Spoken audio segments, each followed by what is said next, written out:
하나님 말씀 출이집트기 4장 1절에서 5절 말씀입니다. 여호와께서 그에게 이르시되 내 손에 있는 것이 무엇이냐? 그가 이르되 지팡이니이다. 아멘. 오늘은 개천절이지요. 위키 백과에 따르면은 개천절은 단군 왕검이 고조선을 세운 것을 기념하는 날입니다. 개천은 하늘이 열렸다는 뜻이 있죠. 단군 또는 단군 왕검이라 하는데 단군의 아버지 환웅이 무리 3,000명을 이끌고 태백산 꼭대기에 있는 신단수라는 나무 아래 내려와 신시를 열었다고 합니다. 단군 신화는 삼국유사에서 처음 나오는데 단군의 아버지 환웅은 제석천이라고 하는 하늘의 신 환인의 서자로 나옵니다. 삼국유사의 제석이라는 표현은 불교 용어인데 이는 삼국유사의 저자 일현 스님이 불교 세계관으로 우리나라의 건국신화를 만든 것이죠. 징기스칸이 세운 몽골 제국이 원나라가 되는데 원나라가 1231년 고려를 침략하였고 이듬해 고려는 강화도로 천도하였는데 몽골군은 강화도를 한 번도 함락시킨 일이 없습니다. 고려 고종 45년 1258년 최씨 정권의 마지막 집권자인 최의가 김준에게 피살되자 정세는 급변하였고 몽골과의 28년간의 전쟁 끝에 고려는 항복하고 말았습니다. 나라가 망하는 것을 보면은 지난번에도 대한제국 멸망에서 강조했듯이 외세가 강해서 망한 것이 아니라 늘 집안 싸움이 큰 원인이 되어서 망했던 것입니다. 지금도 자꾸 집안 싸움을 붙이고 있지요. 지금 아주 더러운 강도와 도적 같은 자가 이 나라 대통령 후보로 가장 인기를 끌고 있다는 것이 참으로 희한한 일입니다. 저는 이것이 교회의 책임이라 생각합니다. 교회가 교회로 빛을 발하지 못하니까 세상 악당들이 일어나 조롱하는 것입니다. 우리 역사를 보면은 이러한 내부는 분명히 망조인데 대한민국이 이로 인하여 몰락할 수도 있으니까 악당이 망하도록 기도해야 합니다. 몽골군이 해전에 약하기 때문에 강화도를 정복하지 못하였다고 하였는데 이는 강화도를 가보지 못한 사람들의 상상입니다. 몽골이 일본을 침략했는데 일본만은 정복하지 못했습니다. 몽골군이 해군이 약하기 때문에 점령하지 못했다 말하기도 하지만은 사실 일본은 재수가 아주 좋았습니다. 몽골군이 태풍으로 말미암아 많은 배가 난파되어서 싸우기도 전에 가라앉아 버리고 말았죠. 그래서 전쟁에 진 것입니다. 지난 여름에 강화도에 갔는데 강화도 진지에서 육지를 바라보니까 육지가 대단히 가까워서 해전이 필요 없고 해군을 동원할 필요도 없었습니다. 코로나로 강화도 박물관에 가지 못한 것이 참으로 애석하였는데 박물관도 충분히 열 수 있었음에도 불구하고 인터넷에 휴관 공지도 없이 열지 않은 것은 코로나를 핑계로 놀자는 것이고 이는 자기 일에 대한 자부심, 공무원으로서의 기본적인 봉사 정신이나 더 나아가서 민족성이 없다는 것입니다. 코로나가 훨씬 더 많이 창궐할 때 하만에 있는 가야 고분 박물관에 갔었는데 거기 직원이 얼마나 친절했던지 참 놀랐습니다.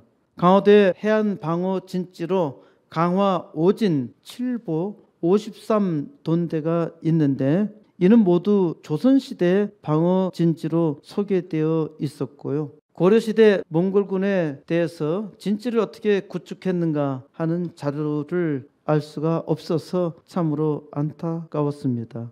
다음에 강화도에 갈 기회가 있으면은 좀 더 자세히 고려 당시로 돌아가서 관찰하며 생각해 보고 싶습니다. 팔만대장경은 목판으로 종이에 인쇄하기 위해서 만든 것인데 본래 초조대장경은 11세기 거란군의 침입을 막고자 하여서 약 80년간 만들었었는데 고종 19년 1232년에 몽골의 침입으로 소실되어서 고종 23년 그러니까 4년 후 1236년에 15년에 걸쳐서 만들었습니다. 당시 동국 이상국집을 남긴 이규보가 전에도 거란이 쳐들어왔을 때 초조대장경을 새기니 거란이 알아서 물러갔는데 이번에도 그럴 것이라고 쓴 것을 보면은 불교의 힘으로 고려를 지키고자 했던 생각으로 만들었던 것이죠. 우리 국사에서도 팔만대장경은 불교의 힘으로 고려를 지키고자 만들었다 가르치고 있습니다. 팔만대장경을 만들었는데 고려는 결국 망하고 말았죠. 팔만대장경을 만들므로 말미암아 얼마나 많은 국고 손실이 있었겠습니까? 팔만대장경으로 나라를 강하게 하기는커녕 국력이 훨씬 더 약해질 수밖에 없었죠. 팔만대장경에 정성을 들이는 대신에 국력을 강화했다면 몽골은 절대 고려를 이기지 못했을 것입니다. 과거 역사적 유물이 많은 사람들의 고통과 국력의 낭비로 만들어지긴 하였지만은 후대에는 문화유산으로 남아 후손들이 돈을 벌게 하는데 기여하고 있죠. 중1년이 삼국유사를 쓴 1281년은 고려 충렬왕 7년으로 고려가 원나라에 항복하여 그 수하에 들어간 지 한 세대가 되었는데 이때 1년이 단군 신화로 국가 정신을 고취했다는 그 생각만은 높이 살만하지요. 어떤 이들은 지금도 국사를 조작하여 단군이 실제 인물이요 이 나라의 건국자로 만들고 있습니다. 삼국사기가 역사 기록에 충실한 정사인 반면에 삼국유사는 이야기 중심의 야사로 불교 세계관이 그 바탕에 깔려 있습니다. 환희는 석가제환인다라라는 말에서 나왔습니다. 석가제환인다라에서 석가는 샤그라를 한자 소리로 바꾼 음력어인데 샤그라는 힌두교의 신 인드라입니다. 그러니까 불교는 힌두교에서 온 것이고 단군 신앙을 믿는 대중교의 신앙의 뿌리도 힌두교이죠. 제화는 신들을 말하는데 보통 의역해서 천, 하늘, 천이라고 하고 인다라는 왕을 뜻합니다. 그러니까 석가제환인다라는 대바들의 왕 사크라 또는 신들의 제왕 샤크라를 뜻합니다. 여기서 나오는 환인이 신들의 왕이라는 말이죠. 환인이 서자 환웅을 지상으로 보냈고 삼국유사는 환웅이 곰이 굴속에서 100일간 마늘을 먹고 사람이 된 웅녀와 결혼하여 낳은 아들이 단군 왕검이라 기록하고 있습니다. 이련은 단군 왕검은 요 임금이 즉위한 지 50년인 경인년에 평양성에 도읍을 정하고 비로소 조선이라 불렀다 하였는데 주전 2333년에 해당하고 이를 기원으로 정하고 있는데 이 기원의 연대조차도 불확실합니다. 조선시대의 환인, 환웅, 단군의 신주를 모신 삼성당이 황해도에 있었는데 전에 제가 우리 가족과 함께 하동 근처에 있는 삼성당에 간 일이 있습니다. 저는 그때 삼성당이 뭔지도 모르고 갔었는데요. 가보니까 우상 천지로 만들어 놨더라고요. 개천절은 1948년 9월 12일 국회에서 대한민국의 공용 연호는 단군 기원으로 한다는 내용의 연호에 관한 법률이 의결되었고 단기 연호가 시행되었습니다. 그런데 5.16 혁명 후 1961년 12월 2일 대한민국의 공용 연호는 서력기원으로 한다고 개정하였는데 이후에도 단기를 병용하자는 주장이 제기되어 왔었으나 법제처는 2012년 7월 8일 단기를 함께 쓸 경우에 불교 기원에 불기도 써야 하니까 혼란이 커질 것이라 하여 일단락되고 말았습니다. 개천절을 국가 공휴일로 정한 것이야 그렇다 하여도 금년부터 대체 공휴일을 만든 것은 이해하기 어렵습니다. 이건 놀자는 것이죠. 놀면 좋기는 합니다. 하지만 노는 날이 너무 많으면 생산성이 떨어지지요. 독일처럼 부지런히 일하며 전략 정신이 몸에 배어 있다면 일을 많이 하지 않아도 되니까 자발적으로 노는 것은 바람직한 일입니다. 독일은 그래서 지금 4일 또는 3일 근무 체제로 바꾼 회사도 있습니다. 하지만 우리나라의 경우 노동 생산성도 없으며 놀기는 좋아하는데 국가에서 강제적으로 놀게 하니까 문제이죠. 더군다나 개천절 같은 날은 국가 경축일이 아니라 국가 공휴일이라고 하니까 경축하는데 목적이 있는 것이 아니라 노는데 목적이 있어요. 영어 홀리데이를 휴일로 번역하고 있는데 홀리데이는 일을 하지 않고 쉬는 날을 총칭하여 가리키는 말이죠. 홀리데이의 본래 의미는 홀리데이, 거룩한 날입니다. 그러니까 홀리데이는 거룩하게 하나님께 예배 드리는 안식일입니다. 개천절은 환인이 만들었다는데 환인은 하나님입니다.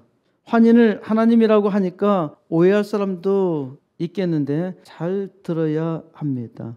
기독교에서는 하늘에 계신 아버지, 천부를 하나님이라 합니다. 하나님은 사람이 가진 우주관에서는 하늘이라고 할 수 있지만은 하늘은 우리가 보는 높은 곳이 아니라 온 우주를 가리킵니다. 하나님이 우주를 만드셨고 우주의 주인이시며 유일한 왕이시죠. 사람이 죄를 지어서 하나님을 떠났기에 사람은 고아로 살게 되어서 아버지 하나님을 잃은 것입니다. 하나님을 환인이나 또 상제나 또 알라나 여러 신들로 알고 믿는 사람들이 있는데 이들은 신이 아니라 우상입니다. 하나님만이 온 우주를 만드시고 역사를 주관하시는 유일한 주권자이십니다.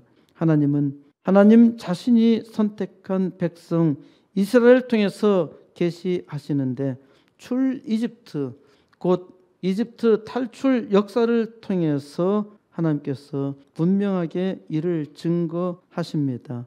역사상 가장 오랜 왕국 3000년 왕국인 이집트 제국을 통해서 만물의 주인이신 하나님이 태양신이나 여러 다신이 아니라 오직 하나이신 하나님을 보이십니다. 그의 이름은 무엇이냐? 너를 보내신 그의 이름은 무엇이냐? 라고 묻는 이에게 나는 나다. 나는 스스로 있는 자 여호와라 하십니다. 하나님은 이스라엘을 구원하시고 안식일을 주셨죠. 만물을 만드시고 사람에게 복 주시는 하나님을 우리가 안다는 사실에 감사해야 합니다. 어떤 이는 귀신에 매여 귀신의 종노릇하고 있지요. 헛된 우상에 빠져서 의미 없는 주문을 외우고 있지요. 그리고 그 마지막 헛되이 살아간 것에 대해 후회하며 죽음을 두려워하잖아요. 또 어떤 이는 거짓에 속아 이념의 마수에 놀아나며 또 세상에 많은 사람들을 자기의 종으로 만들려고 애를 쓰고 있지요. 하나님께서 택하신 하나님의 백성들은 하나님의 축복으로 세상에 복을 증거하는 기쁨에 산다는 사실에 놀라며 감사해야 합니다. 하나님은 오늘도 택한 백성을 역사의 현장에 초청하셨습니다. 3500여 년 전의 과거 역사를 공부하며 오늘을 새롭게 하자는 온고이지신이 아니라 출 이집트기의 역사를 통해서 오늘 역사적 현장에서 하나님께서 나를 부르시고 또 나를 통해서 오늘날 세상을 구원하시는 하나님의 계획의 일을 깨닫고 감사해야 합니다. 하나님의 특별한 초청을 받은 우리는 오늘 출 이집트 역사를 읽는 것이 아니라 하나님께서 출 이집트의 사건에서 내게 말씀하시는 역사적 사명의 소리를 들어야 합니다. 출 이집트기 4장 1절 모세가 대답하여 이르되 그러나 그들이 나를 믿지 아니하며 내 말을 듣지 아니하고 이르기를 여호와께서 내게 나타나지 아니하셨다 하리이다. 이것이 대체 무슨 말입니까? 하나님이 또 모세에게 너는 이스라엘 자손에게 이같이 이르기를 너희 조상의 하나님 여호와 곧 아브라함의 하나님, 이삭의 하나님, 야곱의 하나님께서 나를 너에게 보내셨다 하라.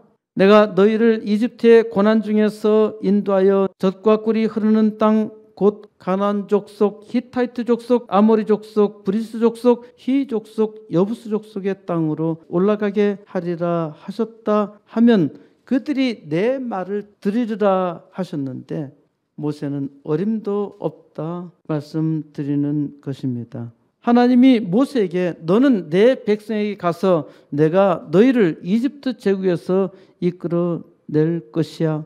거기서 빈손으로 나오는 것이 아니라 금은 패물까지 가지고 나오게 될 거야. 세상에 이렇게 황당한 이야기가 어디에 있겠습니까? 430년간 종살이하던 이스라엘 백성을 무슨 수로 세계 최대로 강력한 이집트 제국에서 이끌어낼 수 있단 말입니까? 우리나라가 일본에 정복당하여 고난 받을 때 우리는 어떻게 했습니까? 대부분의 국민들은 종살이 했잖아요. 우리 국민이 자기 주권을 행사할 수 있었나요? 그 중에 어떤 이들은 일본군과 싸웠고 대표적인 예로 안중근 장군은 일본 두목 이토 히로부미를 죽였고 이봉창 의사는 도쿄에서 일본 천황을 죽이려다가 실패했죠. 조선의 독립을 세계 만방에 선포하면서 독립 만세 운동을 불렀지만은 돌아오는 것은 총알과 혹독한 고문이었습니다. 이후로 상해로 피난하여 상해 임시정부를 만들고 일본군과 싸웠지만은 독립은 불가능한 일 아니었나요? 임시정부 초대 대통령이었던 이승만은 하나님을 믿으면서 우리의 독립은 오직 미국밖에 없다고 생각했습니다. 독립전쟁을 한다고 하면서 한편으로는 내부적으로 싸움을 많이 했으니까 이승만은 싸움에서 벗어나 미국으로 건너가서 독립 방안을 모색했습니다. 결국 우리나라는 미국으로 인하여 독립을 하게 되었지요. 그리고 또 우리는 집안 싸움으로 공산당에 의해서 나라가 망할 위기에 처해 있었는데 김일성은 홀리데이 새벽 전 휴전선을 돌파하여 침략을 감행했고 일주일이면은 이 나라가 완전히 멸망할 지경이 되었죠. 마지막 부산만 남겨두고 있는 때 부산이 함락될 위기에 하나님은 이승만 대통령으로 기지를 발휘하여 미군이 주도하는 16개국 연합유엔군이 우리를 대신하여 싸웠고 우리의 자유를 지키게 했습니다. 이승만이 미국밖에 없다고 말했을 때 많은 사람들은 비웃었고 지금도 비웃고 있잖아요. 조롱하고 비난하고 있단 말입니다. 사람이 얼마나 어리석은가요? 하나님께서 이스라엘 백성을 구원하시려고 모세를 부르셨어요. 그런데 하나님께서 모세를 보내셨다고 자기 백성에게 말할 때 그 백성들이 이와 같이 조롱할 것이라는 말입니다. 하나님이 모세더러 가라고 했으면은 모세가 하나님께 대꾸할 것이 아니라 군말 없이 가야 하지요. 하지만 모세는 하나님께 말합니다. 하나님, 하나님께서 나를 저 이스라엘 백성을 구원하러 보내셨다는 것을 나는 믿기는 하지만은 이스라엘 백성에게 이 말을 하면은 저들은 도무지 믿지 않습니다. 물론 이스라엘 백성도 믿지 않았지만은 무엇보다도 모세가 믿지 못했던 것이죠. 지금 모세가 이렇게 말하는 것은 모세 자기 자신이 갈 수 없다는 것입니다. 하나님께서 모세에게 말씀하셨으면은 모세는 이스라엘 백성이 자기 말을 듣든지 아니 듣든지 가야 합니다. 그런데 이스라엘 백성이 하나님께서 나를 보내셨다는 것을 믿지 못할 겁니다. 여호와께서 내게 나타나지 아니하셨다라고 말할 것이라 합니다. 모세는 자기의 생각으로 판단하여 말하는데 하나님은 모세의 생각을 아셨죠. 2절 여호와께서 그에게 이르시되 내 손에 있는 것이 무엇이냐 그가 이르되 지팡이니이다. 모세가 하나님께 이스라엘 백성이 하나님께서 자기를 보내신 것을 믿지 않을 것이라 말했는데 하나님은 모세에게 질문을 하십니다. 내 손에 있는 것이 무엇이냐? 하나님께서 모세의 손에 무엇이 있는지 몰라서 묻는 것이 아니지요. 하나님은 질문을 통해서 명확하게 알게 하십니다. 하나님은 내 손에 지팡이가 있지 이렇게 말씀하시지 않습니다. 내 손에 있는 것이 무엇이냐 물으십니다. 이건 대단히 중요한 질문입니다. 질문하는 연구소의 설립자 마릴리 애덤스는 질문의 기술에서 질문을 심판자의 질문과 학습자의 질문으로 나눕니다. 하나님은 심판자로 모세에게 너 왜 이렇게 믿음이 없어? 내가 너를 보냈잖아. 이렇게 말씀하지 않으시고 학습자로서 내 손에 있는 것이 무엇이냐 물으십니다. 대단히 중요한 질문이고 하나님께서 모세에게 학습자로서 질문하신 것이죠. 하나님께서 내 손에 있는 것이 무엇이냐 물으신 것은 하나님은 내 손에 있는 것에 열쇠가 있다는 것입니다. 모세는 지팡이라고 대답합니다. 모세는 지팡이를 가지고 있었어요. 모세가 왜 지팡이를 가지고 있었나요? 모세는 늙었어요. 또한 모세는 목동이었습니다. 모세는 늙었기 때문에 지팡이가 필요했지요. 또 모세는 목동이었기 때문에 양들을 지키거나 양들을 인도하려면 지팡이가 필요했습니다. 그러니까 모세의 인생에서 지팡이는 아주 중요했습니다. 모세가 살아가는데 필요한 물건이었죠. 모세는 그 지팡이를 가지고 있었던 것입니다. 3절 여호와께서 이르시되 그것을 땅에 던지라 하시매 곧 땅에 던지니 그것이 뱀이 된지라. 모세가 뱀 앞에서 피하매 하나님은 모세에게 지팡이를 땅에 던지라, 그 지팡이를 땅에 던지라고 말씀하십니다. 모세가 지팡이를 땅에 던지니까 그것이 뱀이 되었습니다. 모세는 놀라서 뱀을 피합니다. 모세가 피한 뱀은 지팡이로 마술과 같이 만들어진 것인데 왜 뱀을 피하나요? 하나님께서 뱀이 되게 하셨으니까 이는 지팡이 아니라 뱀입니다. 그러니까 피해야 하죠. 뱀을 피하지 않을 사람이 있나요?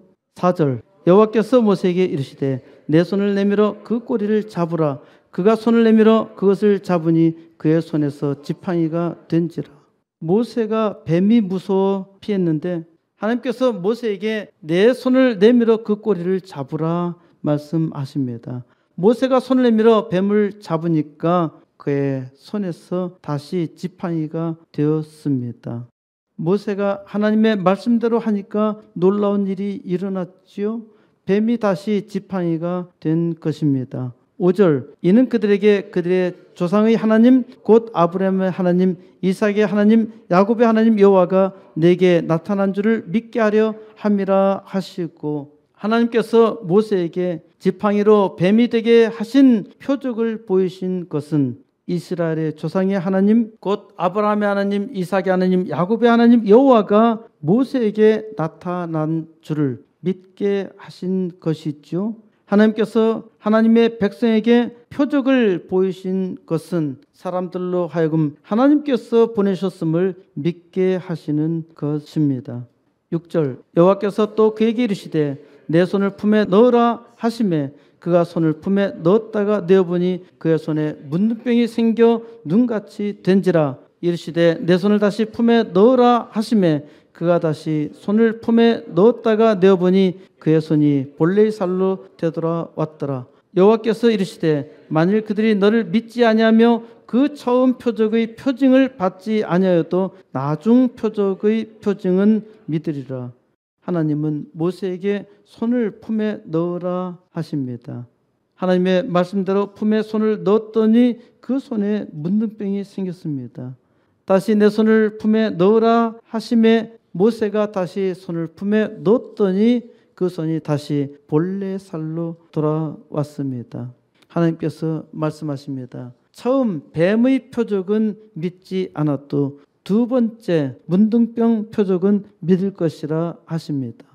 한 번쯤 그런 일이 일어났으면 우연히 그럴 수도 있지라고 생각할 수 있잖아요. 하나님은 표적을 두 번 보여주심으로 확실히 믿게 하셨습니다. 9절 그들이 이 두 이적을 믿지 아니하며 내 말을 듣지 아니하거든 너는 나일강 물을 조금 떠다가 땅에 부으라. 내가 떠온 나일강 물이 땅에서 피가 되리라. 하나님께서 두 개의 표적을 보여주셔도 믿지 않을 줄 알았습니다. 하나님의 백성들에게 또 우리가 하나님을 믿을 때 하나님께서 단 한 번 표적으로 믿게 하신 것이 아닙니다. 수없이 우리의 인생 삶 가운데서 하나님께서 많은 은혜로 보여주시죠. 또 때로는 하나님을 멀리 했다가 다시 돌아오기도 하는데 하나님께서 다시 표적을 보여주시니까 하나님께 돌아오는 것입니다. 이처럼 하나님께서 표적을 분명하게 보여주셔도 사람이 잘 믿지 아니합니다. 두 가지의 표적을 보아도 믿지 아니하거든 나일강 물을 조금 떠다가 땅에 부으라 하십니다. 그러면은 내가 떠온 나일강 물이 땅에서 피가 되리라는 것입니다. 하나님은 세 번씩이나 확실하게 보여주셔요. 그래도 잘 믿지 못하지요. 10절 모세가 여호와께 아뢰되 오 주여 나는 본래 말을 잘하지 못하는 자니이다. 주께서 주의 종에게 명령하신 후에도 역시 그러하니 나는 입이 뻣뻣하고 혀가 둔한 자니이다. 하나님께서 하나님이 보내셨다는 표적을 모세에게 보여주셨는데 모세는 뜬금없이 딴소리, 엉뚱한 소리를 하지요. 이는 모세가 가기 싫다는 것입니다. 그래서 된 핑계가 나는 본래 말을 잘하지 못하는 자니이다. 나는 본래 말을 잘 못합니다. 이번에는 말을 잘하지 못하니까 갈 수 없다는 거죠. 모세는 나는 과거에도 말을 쭉 잘 못해왔고 어제도 말을 못했고 지금 주님께서 말씀하시는 이때에도 나는 역시 말을 잘하지 못하는데 입이 뻣뻣하고 혀가 둔한 자라고 합니다. 모세가 거짓말하는 것은 아니죠. 왜 모세가 말을 하지 못할까요? 모세는 40년 동안 양들과 지냈지요. 그러니까 다른 사람들과 관계적인 말, 일상적인 말은 할 수 있어도 사람을 이끄는 말, 관계를 끌어가는 말은 하지 못하죠. 그러니까 모세는 말을 잘 하지 못한다는 것이 정직했지요. 하지만 모세는 갈 마음이 없어서 이러한 핑계를 댄 것입니다. 하나님께서 위대한 사역을 맡겨도 사람이 그릇이 안 되면은 안 된다고 말하는 것이야 맞지요? 하지만 하나님께서 강력하게 가라 하시면은 말씀에 순종해서 가야 하죠. 11절 여호와께서 그에게 이르시되 누가 사람의 입을 지었느냐 누가 말 못하는 자나 못 듣는 자나 눈 밝은 자나 맹인이 되게 하였느냐 나 여호와가 아니냐 이제 가라 내가 내 입과 함께 있어서 할 말을 가르치리라. 하나님은 모세에게 누가 사람의 입을 지었느냐 하나님을 믿는 사람은 잘 아는 대답 있죠. 사람의 입을 하나님께서 만드셨어요. 하나님께서 모세에게 이제 가라. 내가 내 입과 함께 있어서 할 말을 가르치리라. 하나님께서 모세에게 참으로 인격적으로 말씀하시죠. 이제 가라 하십니다. 가기만 하면은 내가 내 입과 함께 있어서 내가 할 말을 가르치겠다고 하십니다. 하나님께서 내가 할 말을 가르치니까 너는 그냥 가기만 하면 된다는 것입니다. 입만 가지고 가면은 하나님께서 그 입을 열어 말씀하게 하십니다. 하나님께서 내 입을 지으셨고 하나님께서 말씀을 전하라 하기에 하나님께서 이 부족한 종의 입과 함께 해달라고 기도합니다. 제가 하나님의 말씀 전할 때만 이 기도를 하는 것이 아닙니다. 제가 말을 해야 할 때 하나님께서 내 입과 함께 하셔서 할 말을 가르쳐 달라고 기도합니다. 이것이 지혜롭게 사는 일인데 허다한 일에서 잘 그러하지 못합니다. 내 생각으로 말하다가 사람들로 하여금 분노하게 하고 또 때로는 이를 그르치게 하기도 합니다. 이러한 경험을 자주 하면서 하나님께서 내 입을 통해서 역사해달라고 간구하죠. 하지만 어리석고 무식하여서 자주 까먹고 자기의 생각으로 일을 하다가 후회하는 일이 참으로 많습니다. 하나님께서 내 입을 통해서 일하신다는 것을 믿기 때문에 하나님께 기도하는데 지혜가 항상 부족합니다. 기도 하나 온전히 드리지 못합니다. 13절 모세가 이르되 오 주여 보낼 만한 자를 보내소서. 모세는 하나님께 보낼 만한 자를 보내라 합니다. 아주 지극히 타당한 의견으로 보이죠. 모세 자신은 갈 수가 없고 능력도 없고 말도 잘하지 못한다는 것입니다. 모세는 끝까지 버티고 있어요. 그런데 하나님은 인격적으로 모세를 대하시며 설득하십니다. 하나님께서 우리에게도 마찬가지로 강권하지 않으시며 말씀을 통해서 우리를 설득하시죠. 하나님께서 말씀하시면은 말씀으로 순종해야 하는데 하나님의 백성들이 잘 순종하지 않습니다. 그러니까 이 시대에 하나님의 백성이 하나님을 믿는다고 하지만은 말씀으로 살지 아니하니까 말씀의 능력이 없는 것입니다. 말씀의 능력이 있는 역사를 일으키지 못하죠. 그래서 저는 우리가 참으로 약하고 부족하고 어리석으니까 하나님께서 강권적으로 역사해달라고 기도드립니다. 사람으로서는 할 수 없으니까 하나님께서 그 뜻대로 은혜로운 역사를 일으켜달라고 간구합니다.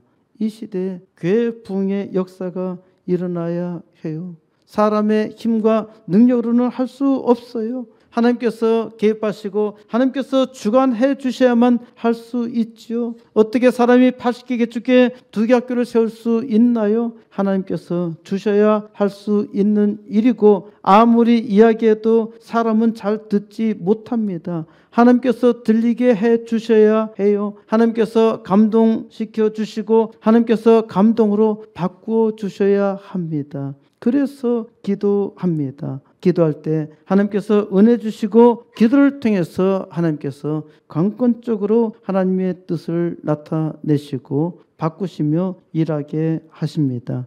14절 여호와께서 모세를 향하여 노하여 이르시되 내 사람 내 형 아론이 있지 아니하냐? 그가 말 잘하는 것을 내가 아노라. 그가 너를 만나러 나오나니 그가 너를 볼 때 그의 마음에 기쁨이 있을 것이라. 너는 그에게 말하고 그의 입에 할 말을 주라. 내가 내 입과 그의 입에 함께 있어서 너희들이 행할 일을 가르치리라. 여호와 하나님께서 모세를 향하여 노하셨습니다. 하나님께서 모세에게 노하셨다는데 하나님이 인격적으로 하신다고 했잖아요. 하나님은 본질상 사람의 죄에 대해 또 불순종에 대해 진노하십니다. 하나님이 진실로 진노하셨다면 모세가 살 수 있을까요? 하나님은 이 시간에도 우리의 죄와 불순종과 게으름에 대해서 노하십니다. 하지만 하나님은 이 일에 대해서 즉각 심판하지 않으시고 은혜로 참으시지요. 하나님께서 항상 은혜로 우리를 붙들어 주시니까 우리가 잘못하여도 죄를 지어도 하나님 참으시며 우리를 꾸준히 설득하시고 은혜 주시며 하나님 일하시기를 원하십니다. 하나님은 모세에게 대안을 제시하십니다. 모세가 말을 못하기 때문에 못 가겠다고 하니까 말 잘하는 사람을 대신 붙이시지요. 모세형 아론을 권합니다. 하나님은 모세형 아론이 말을 잘 한다는 것을 안다고 하시며 모세에게 아론을 보내시겠다 하십니다. 그리고 내 아론 형이 너 모세를 만나러 나오게 될 거야. 이 말은 하나님께서 아론을 준비하셨다는 것이고 아론은 이집트 땅에서 종살이 하고 있었는데 하나님의 부르심에 쉽게 응답했다는 말입니다. 아론은 고통 속에서 살아갔잖아요. 그런데 하나님께서 말씀하시니까 즉각 나왔던 것입니다. 성경 말씀을 보면은 하나님께서 아론에게 기적을 베풀었다는 얘기가 없습니다. 그리고 모세가 아론을 만났을 때 하나님께서 자기에게 베푸신 표적에 대해서 아론에게 이야기해주며 하나님께서 형과 나를 보내셨어. 아론이 자기 동생 모세를 볼 때 그의 마음이 기쁨이 있을 것이라 했는데 아론은 동생을 만나는 것이 기뻤고 또한 동생과 함께 이스라엘 백성 구출하는 사역을 한다는 것에 가슴 벅찼을 것입니다. 16절 그가 너를 대신하여 백성에게 말할 것이니 그는 내 입을 대신할 것이요 너는 그에게 하나님같이 되리라. 아론이 모세를 대신하여 백성에게 말을 합니다. 저도 하나님께 때로 기도합니다. 하나님께서 내가 일을 다 할 수 없으니까 사람을 보내사 또 어떤 때는 믿지 아니하는 사람을 통해서 하나님께서 역사해달라고 기도합니다. 하나님은 모세가 그 형에게 하나님같이 되리라 하십니다. 이 또한 놀라운 일이죠. 말은 형이 하는데 권능은 모세에게 있어. 하나님께서 정하신 일입니다. 17절 너는 이 지팡이를 손에 잡고 이것으로 이적을 행할지니라. 하나님은 모세에게 너는 이 지팡이를 손에 잡고 이것으로 이적을 행하라 말씀하십니다. 모세가 자기 생명을 부지하는데 필수적이었던 지팡이인데 하나님께서 이스라엘을 구원하는 능력의 지팡이로 사용하신 것이지요. 18절 모세가 그의 장인 이드로에게로 돌아가서 그에게 이르되 내가 이집트에 있는 내 형제에게로 돌아가서 그들이 아직 살아있는지 알아보려 하오니 나로 가게 하소서. 이드로가 모세에게 평안히 가라 하니라. 모세가 자기의 장인 이드로에게 말합니다. 자기가 이스라엘을 구원하는 위대한 역사를 감당하게 되었다고 말하지 않았습니다. 내가 이집트에 있는 내 형제들에게 돌아가서 그들이 아직도 살아있는지 알아보고 오겠습니다 라고 말하자 장인 어른은 그래 평안히 가라 라고 말합니다. 모세는 자기 형제들의 안부를 알아보러 이집트에 다녀오겠다고 말했지요. 모세가 거짓말을 한 것은 아니지만은 모세는 자기의 중대한 사역을 장인 이들에게 자랑하지 않았습니다. 19절 여호와께서 미디안에서 모세에게 이르되 이집트로 돌아가라. 내 목숨을 노리던 자가 다 죽었느니라. 미디안 광야에서 하나님은 모세에게 이집트로 돌아가라고 하시며 내 목숨을 노리던 자가 다 죽었다고 말씀하십니다. 모세를 죽이려던 자는 투트모세 1세였는데 죽었지요. 자기와 함께 궁중에서 자라나 왕이 되었던 투트모세 2세도 죽었습니다. 이제 모세가 전혀 알지 못하는 투트모세 3세가 이집트의 파라오가 되었단 말입니다. 20절 모세가 그의 아내와 아들들을 나귀에 태우고 이집트로 돌아가는데 모세가 하나님의 지팡이를 손에 잡았더라. 모세가 자기 아내와 아들들을 태우고 이집트로 돌아갑니다. 그런데 모세는 자기 손에 하나님의 지팡이를 잡았습니다. 하나님의 지팡이를 잡았다 하는데 이 지팡이는 새로운 지팡이가 아니라 지금까지 자기가 살아오면서 계속적으로 사용했던 지팡이 있죠. 모세의 지팡이가 이제는 하나님의 지팡이가 되었단 말입니다. 모세는 이제부터 하나님의 지팡이를 잡고 살아야 합니다. 이것이 모세의 운명입니다. 이제 모세 앞에는 더 이상 양이 없어요. 이제 모세 앞에는 이스라엘 백성이 있고 하나님의 지팡이로 하나님의 백성의 무리를 인도하여야 합니다. 지팡이니이다. 이집트에서 종살이하던 이스라엘 백성을 구원하기 위해서 하나님께서 모세를 보내셨지요. 이를 믿으십니까? 모세가 무엇을 가지고 나아갔습니까? 하나님의 지팡이였지요. 모세는 하나님의 지팡이로 하나님의 백성을 인도해야 합니다. 모세의 지팡이는 모세가 살아가는데 필요한 지팡이였지만은 자기를 지키고 자기를 지지하고 양무리를 지키는 지팡이였지만은 하나님은 모세의 지팡이로 하여금 하나님의 권능을 나타내는 지팡이가 되게 하셨습니다. 이제 하나님의 지팡이는 이스라엘 백성을 구원하는 지팡이요, 이스라엘 백성을 지키는 지팡이가 되었습니다. 지팡이니이다. 이 시간 여러분을 부르신 하나님이 여러분에게 물으십니다. 여러분의 손에 무엇이 있습니까? 아무것도 없나요? 하나님은 별로 쓸모가 없이 보이나 하나님의 권능이 되게 하셨습니다. 하나님께서 여러분의 삶의 영역 속에서 여러분을 부르신 특별한 이유가 있습니다. 하나님께서 이 시대에 여러분을 쓰기를 원하십니다. 나는 가진 것도 없고 능력도 없고 재주도 없어. 그런데 하나님은 모세의 지팡이처럼 보잘것없는 것을 위대하게 사용하십니다. 바로 이 일을 통해서 하나님의 영광을 나타내시죠. 하나님은 모세의 왕자됨이나 힘이나 지혜를 사용하지 않으시고 아주 단순하며 누구나 가질 수 있고 가질 수 있는 지팡이로 위대한 역사를 이루게 하셨습니다. 제가 다른 사람보다 많은 것을 가지고 있는 것처럼 보이기는 하나 실제 코스모스 교회 하나 세울 만한 여력도 없고 능력도 없고 가진 것도 없고 배경도 없고 또 없는데 하나님께서 출 이집트와 같은 위대한 사명을 주시며 맡기셨습니다. 이 시대 교회 부흥을 위해서 여기 코스모스 교회를 세우시고 이 일을 위해서 기도하게 하신 것이죠. 하나님의 말씀을 듣는 하나님의 백성들은 이제 하나님의 소원을 이 땅의 부흥의 역사를 함께 이루어야 합니다. 너무나 부족한 종인데 80개 개척교회와 2개 학교를 세워서 부흥의 터를 시작해야 하는데 하나님께서 주신 지팡이로 이 세상 구원의 역사 능히 이루게 할 줄 믿고 함께 기도해야 합니다. 이제 하나님의 백성들이 다 같이 하나님께서 부르시는 은혜 가운데 한 소망의 공동체를 이루어서 하나님께서 이 시대에 죄의 백성들 통해서 이루고자 하는 이 땅의 부흥의 역사 능히 이루시기를 우리 주 예수 그리스도의 이름으로 간절히 축원드립니다.